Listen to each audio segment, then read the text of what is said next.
Belakangan ini publik heboh, marah, nggak terima dengan peraturan impor baru yang ditetapkan sama pemerintah. Gimana nggak? Dari batas minimal pembebasan bea masuk yang $75, sekarang cuma jadi $3. Tapi sebenarnya ada juga loh hal yang menguntungkan kita di perubahan peraturan itu, yaitu adanya pembebasan PPh pasal 22 untuk barang kiriman dengan nilai di bawah $1.500.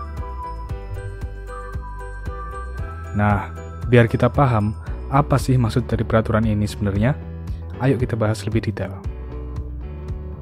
Tapi sebelum itu, kamu harus tahu apa itu FOB. FOB itu singkatan dari Freight on Board, yang arti gampangnya adalah harga barang kamu tanpa ongkos kirim ke Indonesia. Jadi contohnya, kalau kamu bayar $100 untuk barang kamu, dan dari $100 itu 25 adalah ongkir, maka FOB kamu cuma $75. Jadi, menurut aturan terbaru ini, ada 3 layer FOB yang menentukan bea masuk. Yang pertama, FOB di bawah $3. Kedua, 3-1.500 $. Ketiga, FOB di atas $1.500.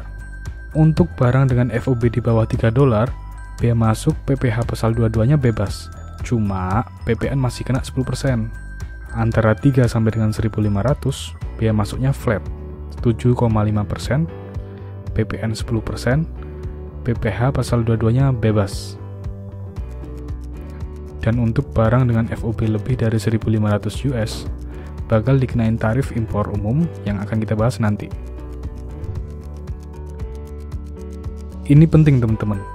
Tarif bea masuk flat 7,5% dan pembebasan PPh pasal 22 itu nggak berlaku untuk 4 barang, yaitu buku, tas, koper, dan sejenisnya, produk tekstil, garmen, dan sejenisnya, alas kaki, sepatu, dan sejenisnya. Nah, terus gimana dong? Untuk barang-barang ini berlaku ketentuan impor umum dengan tarif bea masuk sesuai buku tarif kepabeanan Indonesia, atau kita singkat BTKI. Untuk buku, bea masuk, PPN, dan PPh semuanya 0%, dengan syarat buku itu adalah buku pengetahuan umum dan kitab agama. Tas, koper, dan sejenisnya, bea masuknya bervariasi dari 15-20%.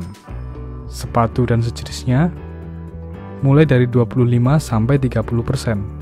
Sedangkan produk tekstil, 15-25%. 3 barang terakhir dikenakan PPN 10% dan PPh pasal 22 yang bervariasi antara 7,5% sampai dengan 10%.